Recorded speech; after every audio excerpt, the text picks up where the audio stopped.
제가 좋아하는 목사님 중에 김동호 목사님이 한 분이 계십니다. 아마 많이 아실 텐데 높은 뜻 연합 선교회를 섬기시는 바른 목회를 추구하시는 목사님이세요. 그 김동호 목사님의 아버지 이야기입니다. 목사님 아버님이 평소에 약주를 즐기셨대요. 약주를 즐기는데 약주를 즐기고 오시면 늘 얼굴에 빨갛게 달아오셔서 아들 안 잡아, 외아들이었거든요. 아들 안 잡아 한 다음에 그러시는 거예요. 자, 가서 밥그릇 갖고 와. 밥그릇 갖고 오고 숟가락 갖고 와. 숟가락 가져오면 맨날 똑같이 그러시는 겁니다. 레파토리죠. 나 죽으면 이 숟가락 네 거 될 거야. 나 죽으면 이 밥그릇 네 거 될 거야. 근데 아버님께서 별세하시고 아버님의 말씀대로 됐어요. 그 숟가락도 목사님 것이 됐고 밥그릇도 목사님께 된 겁니다. 그리고 아버님 소유였던 작은 집 한 칸도 목사님의 것이 되었어요. 상속받았어요. 목사님은 그 시간을 지나면서 자녀의 권세가 이런 거구나라는 걸 알게 됐어요. 자녀의 권세. 자녀의 권세란 부모의 모든 것을 상속받는 권세란 걸 알았습니다. 여러분, 자녀의 권세가 뭐라고요? 부모의 모든 것을 상속할 수 있는 권세입니다. 부모님들께 잘 보이세요? 요한복음 1장 12절입니다. 함께 읽습니다. 영접하는 자, 곧 그 이름을 믿는 자들에게는 하나님의 자녀가 되는 권세를 주셨으니. 아멘. 여러분, 이 말씀 보면 영접하는 자, 그 이름을 믿는 자들은 누구를 말하는 걸까요? 예수님을 구주로 믿는 저와 여러분을 말하는 거죠. 예수님을 구주로 믿는 자들에게 하나님의 자녀가 되는 권세를 주신다 했습니다. 그렇습니다. 세상 최고의 권세는 하나님의 자녀된 권세인 줄 믿습니다. 왜냐하면 하나님의 자녀가 되면 하나님 나라, 하나님의 집, 하나님의 응답이 다 합법적으로 우리들 하나님의 자녀의 것이 되기 때문입니다. 저는 사랑하는 여러분 모두가 다 그 자녀의 권세를 받을 수 있기를 바랍니다. 그런데 여러분, 자녀의 권세란 하나님 것이 내 것 되는 권세라고 했는데 그 자녀의 권세를 받으려면 단서가 있다는 거 아십니까? 여기까지 자녀의 권세 얘기해놓고 치사하게 단서를 달죠. 제가 아니라 김동호 목사님 말씀이에요. 목사님은 자녀의 권세란 설교 말씀을 전하시면서 자녀의 권세는 하나님이 아버지인 사람만 받는다고 했습니다. 하나님을 아버지로 모신 사람만 받는다는 거예요. 무슨 뜻이에요? 자녀의 권세, 하나님의 인도와 응답이 아무리 탐이 나도 하나님을 아버지로 모시지 않는다면, 하나님을 나의 인생의 주인을 여기질 않는다면 누가 뭐래도 하나님은 남이라는 거죠. 부모가 아니라. 하나님을 아버지로 내 인생의 주인으로 모시는 사람이 진짜 하나님의 자녀이고, 그런 하나님의 사람들이 누리는 권세가 자녀의 권세라는 것입니다. 오늘 설교의 본문은 우리가 주일에 처음 만나는 요엘서입니다. 요엘서는 소선저서 중에 두 번째 성경으로 이 책 이름인 요엘은 선지자 이름이에요. 요엘 선지자. 근데 요엘이라는 이름의 뜻은 여호와가 하나님이시다라는 뜻입니다. 여호와가 하나님이시다. 여러분, 여호와는 바로 하나님 이름이잖아요. 그래서 우리가 뭐라 그래요? 여호와 하나님 이렇게 부르잖아요. 야훼 하나님, 여호와 하나님. 너무 당연한 진리죠. 여호와가 하나님이다. 당연하죠. 그런데 그 당연한 진리를 요엘이 이 이름으로 다시 이스라엘 백성에게 가르치고 있는 겁니다. 이걸 모르는 사람 없을 때 왜 이 이름을 이야기할까요? 하나님의 백성들이 지금 여호와가 하나님이라고 말은 하지만, 예배는 드리고 있지만 그들이 실제로는 하나님을 나의 하나님으로 모시고 살지 않기 때문이에요. 이는 동일하게 우리에게 주는 메시지 아닐까요? 여호와가 하나님이시다. 입술로는 여호와를 하나님이라 고백하지만 삶으로는 자기 자신을 하나님으로 삼고 사는 사람이 얼마나 많은지 모릅니다. 오늘 요엘서의 말씀을 통하여 여호와 하나님을 나의 하나님으로 온전히 인정하는 은혜가 있기를, 다시 우리의 삶에 하나님의 선한 통치가 회복되기를 간절히 축원합니다. 오늘 요엘 선자가 활동했던 기원전 8세기 남유다는 아주 부유했습니다. 부강했어요. 나라가 둘로 북이스라엘과 남유다로 나누어 있었지만 여러분, 이 남유다는 굉장히 자부심이 있었어요. 어떤 자부심이요? 정치적인 자부심이 있었어요. 북이스라엘은 혈통이 이상한데 남유다 우리는 다윗의 왕조라 하는 그 혈통의 자부심이 있었어요. 북이스라엘은 성전도 없는데 그래서 베델과 단에 금송아지 우상 세우잖아요. 근데 우리 남유다에는 예루살렘 성전이 있지, 1년에 3번 예배드릴 수 있지, 영적인 자부심도 있었어요. 경제적으로는 풍요롭고 나라는 부강했습니다. 먹고 살 걱정도 없었죠. 근데 여러분, 대체 뭐가 문제일까요? 여러분, 오늘 집에 가서 요엘서 한번 보시면요, 그들이 저지른 죄악이 제대로 안 나옵니다. 그게 요엘서의 특징이에요. 다른 선지서 12개의 선지서들을 보면 이스라엘 백성들이 어떤 죄를 지었는지 조목조목 다 이야기하거든요. 그 죄악들을. 근데 오늘 요엘서에는 어떤 죄를 지었는지 안 나와요. 나름 예배도 잘 드리고 예물도 드리고 신앙생활 괜찮아 보였거든요. 근데 그들의 진짜 문제는 하나님을 종교적으로 섬겼다는 거예요. 하나님 믿는다 말은 하는데 실상은 하나님이 그 인생의 주인이 아니었던 거죠. 여러분, 사탄교라는 종교가 있는 거 아시죠? 사탄을 믿는 종교가 있는 거 아시죠? 미국에 있습니다. 근데 사탄교가 나름 고등 종교인 거 아세요? 그들도 성경이 있어요. 경전이 있어요. 그들 책이 있는데, 여러분, 우리 성경의 맨 앞에 뭐가 써져 있어요? 창세기 1장 1절에 태초에 하나님이 천지를 창조하시니라, 우리 모든 인생의 주인이 하나님이십니다라고 고백하며 시작하잖아요. 자, 그렇다면 고등종교인 사탄교는 뭐라고 시작할까요? 1장 1절에서 되게 멋있는 말이 적혀 있는데, 거기에 뭐라고 적혀 있냐면, 이건 우리 성경이고 뭐라고 적혀 있냐면요, 네 인생의 주인은 너다, 이렇게 돼 있어요. 너의 인생의 주인은 너다. 세상에서 우리가 듣는 말 아니에요? 주관 갖고 살아, 자신 있게 살아, 네 인생의 주인은 너야. 너무 멋있죠? 근데 뭐가 문제예요? 네 인생의 주인이 너라면 네 인생에 하나님은 주인 될 수 없다는 거예요. 사탄교는 그렇게 시작합니다. 네 인생의 주인은 너야, 하나님이 아니야로 시작을 하는 겁니다. 나 자신이 중요한 거예요. 내가 더 많은 돈을 벌고 우리 가족이 그저 잘 먹고 잘 사는 일에 거기에 온 마음을 쏟는 거예요. 사실 하나님 믿는다 말은 하고 예배하지만 마음은 없고 형식만 남은 겁니다. 그냥 하나님 없어도 아무 문제가 없어요. 그런 그들에게 하나님이 오늘 요엘 선지자를 통해서 말씀 전하시는 겁니다. 요엘 2장 1절입니다. 함께 읽습니다. 시온에서 나팔을 불며 나의 거룩한 산에서 경고의 소리를 질러 이 땅 주민들로 다 떨게 할지니 이는 여호와의 날이 이르게 됨이니라. 이제 임박하였으니. 아멘.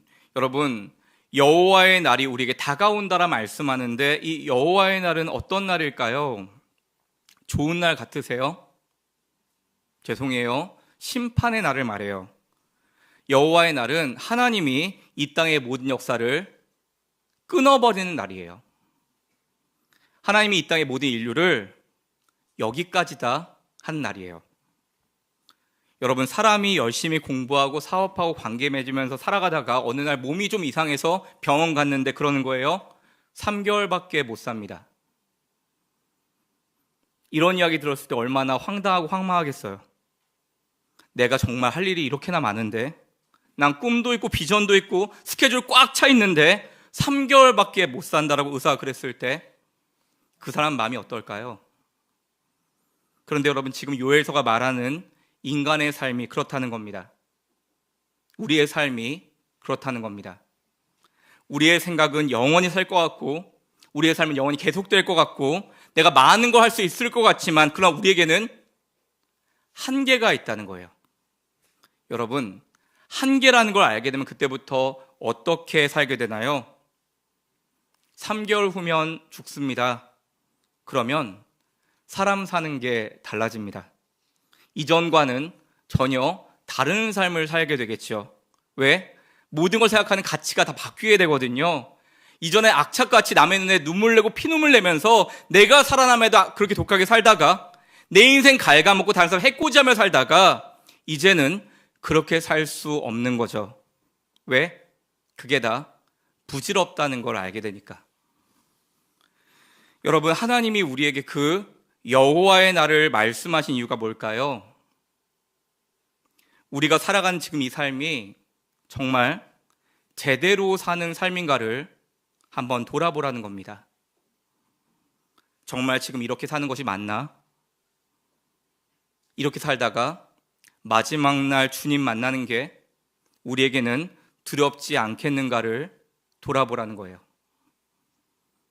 다시 한번 1절을 보시기 바랍니다. 1절 보시면 시온에서 나팔을 불며 했어요. 여러분, 여기서 시온은 예루살렘의 수도를 말하는데 우리에게 대입한다면 우리 삶의 자리를 말하는 겁니다. 거기서 나팔을 불어요. 왜 나팔 불어요? 이거 전쟁의 시작이다. 대적들이 쳐들어온다라고 위기에 나팔을 부르는 겁니다. 경고의 소리를 지른다는 건 호각을 분다는 거예요. 다 떨게 만든대요. 이거 지금 실제 상황이야. 민방위 아니야. 정신 차려 하는 겁니다. 그런데 여러분, 이 나팔을 불고 호각을 부는데 사람들이 꿈쩍도 안 해요. 아니겠지 합니다. 왜 그럴까요? 영적으로 깨어있지 않기 때문에, 세상이 더 중요하기 때문에 그렇습니다. 사랑하는 여러분, 하나님의 사람은 이 땅을 살면서도 어디에 깨어 있어야 할까요? 하나님의 날, 여호와의 날이 우리에게 다가올 것임을 알고 깨어 있어야 합니다. 여러분, 예수 믿는다는 게 뭐예요? 주님으로 인한 구원이 있다는 걸 믿는 거죠. 근데 이것만 알면 절반밖에 모르는 거예요. 주님으로 인한 구원도 있지만 주님으로 인한 심판도 있다는 걸 잊지 말아야 한다는 겁니다. 매 순간의 삶을 충실하고 성실하게 살아가야 하지만 언제나 우리의 시선은 매 순간 여호와의 날에 가 있어야 하는 것입니다. 이어지는 본문 2절과 3절입니다. 함께 읽습니다. 곧 어둡고 캄캄한 날이요 짙은 구름이 덮인 날이라. 새벽빛이 산 꼭대기에 덮인 것과 같으니 이는 많고 강한 백성이 이르렀음이라. 이와 같은 것이 옛날에도 없었고 이후에도 대대에 없으리로다. 불이 그들의 앞을 사르며 불꽃이 그들의 뒤를 태우니 그들의 예전 땅은 에덴 동산 같았으나 그들의 나중 땅은 황폐한 들 같으니 그것을 피한 자가 없도다. 이 말씀 잠깐 보시면요, 여러분, 이 말씀에는 출애굽기에 나오는 애굽의 10가지 재앙이 있었기 때문에 모세와 백성들을 바로 왕이 보내주잖아요.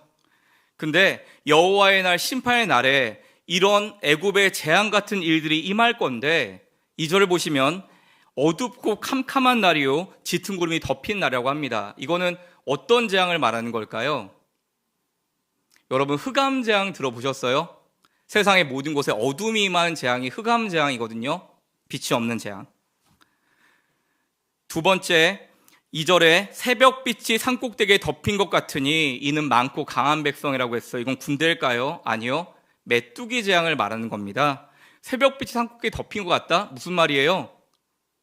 여기 생물학 교수님도 계신데, 여러분, 산에 메뚜기들이 덮였는데 그 눈과 머리에서 광채가 나서 푸르스름한 빛이 나서 새벽빛처럼 번쩍번쩍 한다는 거예요. 그래서 수많은 메뚜기 떼가 재앙으로 다가온다는 겁니다.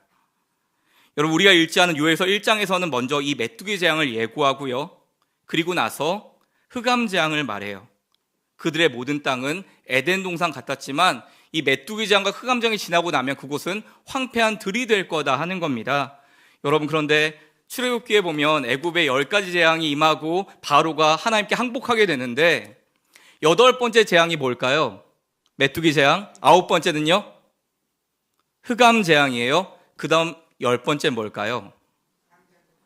장자의 죽음이에요. 여러분, 장자, 마다들이 죽는다는 건 어떤 의미일까요? 인간의 모든 소망이 끊어지는 겁니다. 생명이 끊어지는 거예요. 모든 소망과 생명이 끊어지는 날. 모든 생명의 주인이 하나님이심을 다시 돌아보게 되는 날이 여호와의 날이라는 거죠. 죄송해요 여러분, 축복의 말씀 선포해야 되는데 오늘 심판에 대한 이야기를 합니다. 그런데 여러분, 하나님이 오늘 우리에게 요엘서를 통하여 심판을 말씀하는 이유가 있어요. 하나님의 의도는 심판에 있지 않다는 겁니다. 무슨 말이에요? 심판에게는 심판의 의도가 없다니. 여러분, 하나님의 의도가 심판에 있다면 미리 선자를 보내서 예고하시면 안 되죠. 그냥 심판하셔야죠. 여러분, 노아한테 왜 방주를 만들라고 했죠? 물로 다 쓸어버리려고 전시하는 건가요? 전시행정? 아니요. 방주 만든 이유가 뭐예요? 방주에 한 사람이라도 더 태워 구원하시겠다는 겁니다. 하나님의 의도는 어디 있다는 거예요? 심판이 아니라 돌이킴에 있다는 거예요. 주님은 정말 하나님의 자녀인 우리가 돌아오길 바라시기 때문에 여호와의 날 심판을 말씀하시는 겁니다. 그래서 여호와의 날은 심판 전에 돌이키면 구원의 날이 되는 것입니다. 그래서 여호와의 날은 심판의 날인 동시에 구원의 날이 되는 것입니다. 우리 하나님의 본심을 믿음으로 바라보시길 바랍니다. 그 하나님의 본심을 말하는 게 바로 이어지는 본문 12절입니다. 함께 읽습니다. 여호와의 말씀에 너희는 이제라도 금식하고 울며 애통하고 마음을 다하여 내게로 돌아오라 하셨나니. 아멘. 여러분, 이 말씀에서 제일 중요한 단어가 뭘까요? 어떻게 하셨어요? 이제라도. 여호와의 말씀에 너희는 이제라도. 여러분, 이제라도란 표현은 지금 기회와 여지가 있다는 얘기예요, 없다는 얘기예요? 있다는 얘기예요. 하나님은 우리에게 기회를 주십니다. 이미 늦었다고 생각하는 그때가 주 안에서는 기회인 줄 믿으시기 바랍니다. 우리 마음은 그래요. 이제 끝났어. 나는 하나님 품에 못 돌아간다. 내가 무슨 낯짝으로 하나님께 돌아갈 수가 있을까? 나는 끝났다 합니다. 그런데 우리 주님은 아니라는 거예요. 이제라도 하나님의 은혜가 있다는 겁니다. 이제라도 금식하며 울며 애통해라. 지금이라도 나에게 돌아와라. 여러분, 세상에 늦은 후회는 없어요. 하나님께는 후회가 없습니다. 근데 인간에겐 있죠. 인간의 후회는 다 늦은 거죠. 그런데 하나님 앞에서는 늦은 후회란 없다는 것입니다. 그래서 우리가 하나님의 사랑과 기회를 이제라도 붙잡으면 하나님은 우리를 다시 생명으로 인도해 주신다는 겁니다. 그럼 우리는 이제라도 어떻게 돌이켜야 할까요? 먼저 요엘은 금식하자고 말합니다. 이따 닭강정 먹어야 되는데 금식이라뇨. 여러분, 여기서 금식은 단순히 음식만 굶는 걸 말하지 않죠. 금식이 뭐라고 했어요? 우리의 일상을 멈추는 거라고 했죠. 곡기를 끊음으로 인해 뭘 하는 거예요? 하나님, 인간적인 힘을 내려놓겠습니다. 인간적인 힘 내려놓고 다시 주님 앞에 서겠습니다 하는 게 금식이라고 했죠. 밥이 아니라 우리 일상을 멈추는 거예요. 우리 인생의 계획을 멈추는 겁니다. 일상을 멈추고 다시 주님 앞에 서는 것이 금식인 줄 믿습니다. 여러분 인생에 문제 없는 사람이 없죠. 요새는 유치원 아이들도 인생에 문제가 있거든요. 그런데 그 문제 해결되셨습니까? 문제의 원인을 엄한 데서 찾지 마시고 주님 앞으로 다시 나아가시기 바랍니다. 나에게 주어진 은혜의 자리를 다시 회복하시기 바랍니다. 여러분, 기도에 많이 나오라고 드리는 말씀 아니에요. 여러분의 영성에 맞게 나아가시라는 겁니다. 어떤 분들은 아침에 일어나는 것이 거뜬한 분들이 있어요. 그분들은 아침 영성, 새벽 영성이에요. 세임 기도에 나와서 다시 은혜의 자리 회복하시면 됩니다. 나는 저녁 영성이야, 야행성이야. 괜찮아요. 우리 월요일에 뜨거운 월요 중보 기도회가 있고요, 8시에. 2주 후에는 금요 기도회가 이곳에 열립니다. 그 영성으로 다시 주님 찾으시면 되겠습니다.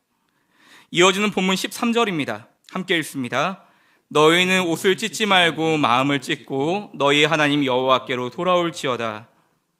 그는 은혜로우시며 자비로우시며 노하기를 더디하시며 인애가 크시사 뜻을 돌이켜 재앙을 내리지 아니하시나니. 아멘. 하나님이 옷을 찢지 말고 뭘 찢으래요? 마음을 찢으라고 합니다. 여러분, 옷을 찢고 슬픔 표현하는 방식은 고대 이스라엘의 아주 정통적이고 전형적인 방법이었어요. 삼배옷 같은 걸 입었는데 쫙쫙 잘 찢어졌습니다. 근데 이거 갖고 뭘 했다는 거예요? 이스라엘 백성들이. 여러분, 하나님 앞에서 퍼포먼스 했다는 거예요. 막 옷을 이렇게 힘있게 찢고 이렇게 찢고 막 사방을 막 찢으면서 내가 회개합니다 막 부르짖었다는 거예요. 근데 그거 하지 말라는 거예요. 그들은 옷을 찢는 게 회개라고 했는데, 여러분, 사실 우리들 가운데서도 그게 회개하고 이해하는 사람들이 많아요. 예를 들면 어떤 건가요? 예배에 와서 눈물이 나면 그걸 회개로 안다는 겁니다. 물론 눈물이 가장 진실한 반응 중 하나가 맞아요. 그런데 모든 눈물이 다 회개는 아니라는 겁니다. 사사기 1장과 2장을 보면 전쟁에서 패한 이스라엘 백성들이 나오는데 언약을 어기고 패하거든요. 근데 이 백성들이 막 서럽게 울어요. 예배를 드리면서 서럽게 울어요. 그래서 그곳 이름을 복임이라고 했어요. 복임, 우는 장소, 울었던 자리라는 겁니다. 슬픔의 자리, 울었던 자리. 그런데 그들은 그게 하나님 앞에 대단한 회개라고 막 생각했는데 아니었다는 거예요. 그 눈물은, 그 울음은 회개가 아니었대요. 그냥 서러운 겁니다. 내 이렇게 사는데 왜 하나님 안 도와줘? 자기 서러움이었던 거죠. 여러분, 진짜 회개가 뭐예요? 죄악된 삶에서 돌이키는 게 진짜 회개죠. 근데 이스라엘은 소리 내서 울기만 했지 돌아섬은 없었기 때문에 하나님은 그 회개를 불성실한 회개라고 받지 않으셨다는 거예요. 오늘 요엘 선지자는 지금 옷을 찢지 말고 기계적인 회개하지 말고 너희의 마음을 찢으라고 합니다. 여러분, 오늘 다 마음 찢고 돌아가실 겁니까? 어떻게 찢으실 건데요? 마음 어떻게 찢죠? 꺼내서 찢어야 되나요? 여러분, 우리는 마음조차 찢을 능력이 없어요. 지금 이 마음을 찢으란 말은 마음의 할례를 말하는 겁니다. 골로새서 2장 11절을 보면 이렇게 말씀합니다. 함께 읽습니다. 또 그 안에서 너희가 손으로 하지 아니한 할례를 받았으니 곧 육의 몸을 벗는 것이요 그리스도의 할례니라. 아멘. 할례란 말 그대로 살을 찢는 게 할례죠. 살에 칼을 대는 게, 몸에 표피를 벗겨내면 칼을 대야 되잖아요. 근데 손을 대지 않는 할례래요. 이게 바로 그리스도의 할례, 마음의 할례를 말하는 건데, 여러분, 그리스도의 할례란 뭘까요? 그리스도의 할례란 십자가에 자기 몸을 찢는 할례예요.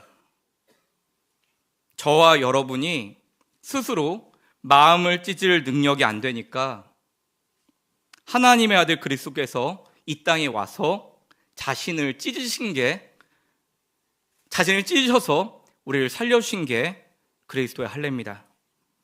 요엘 선지자는 지금 그걸 선포하는 거예요. 우리에겐 방법이 없습니다, 주님.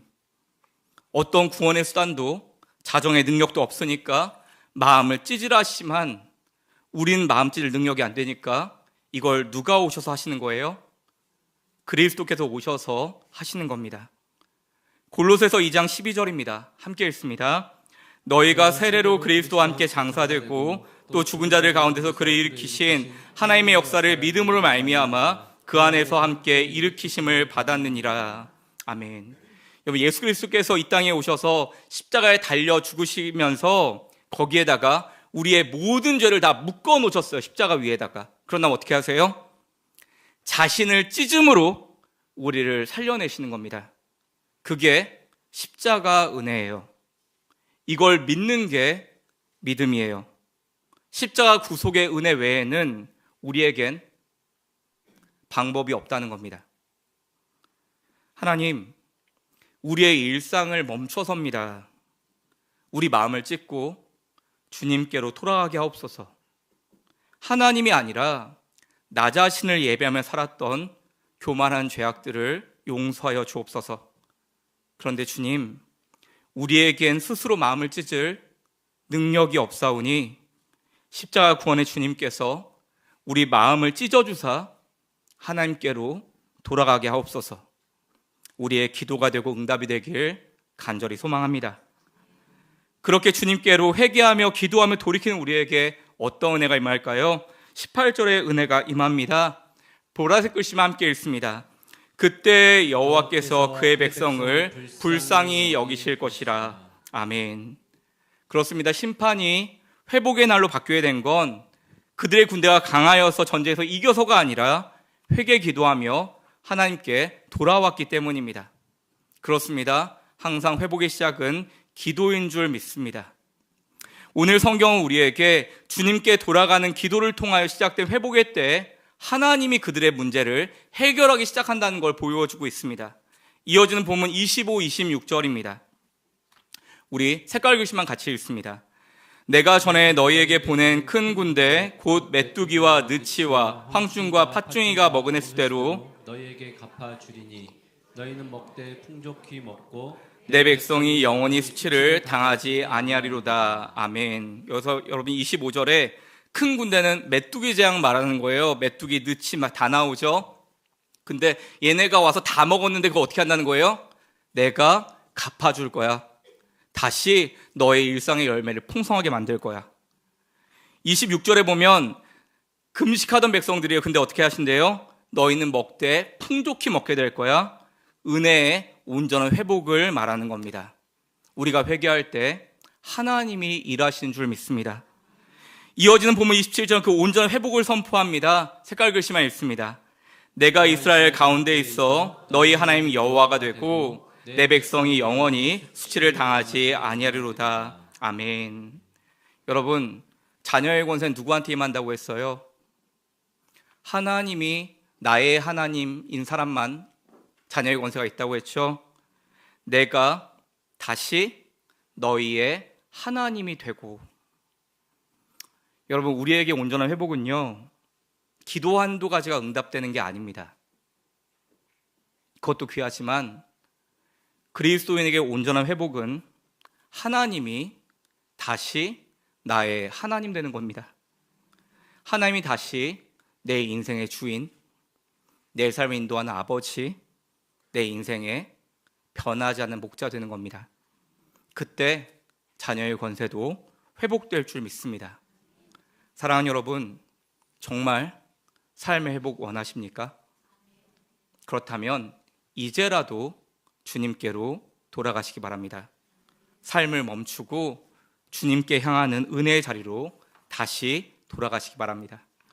말씀을 맺습니다. 사랑하는 여러분, 이제라도 주님께 돌이킬 때 그때 주님 부어주시는 은혜를 읽으면서 말씀을 맺습니다. 요엘 2장 28, 29절입니다. 우리 색깔 글씨만 같이 읽습니다. 시작. 그 후에 내가 내 영을 만민에게 부어주리니 그때 내가 때 내 영을 부어줄 것이며. 아멘. 여러분, 이제라도 우리가 주님께 돌아갈 때 어떤 은혜가 있어요? 내가 내 영을 만민에게 부어줄 거다. 우리가 주님께 돌아갈 때 여호와의 날, 그 심판의 날은 성령의 날, 성령이 임재하시는 회복의 날이 된다는 겁니다. 여러분, 우리 어머니 세대가 이 찬양 너무 좋아하세요. 빈들의 마른 풀밭이라는 찬양이에요.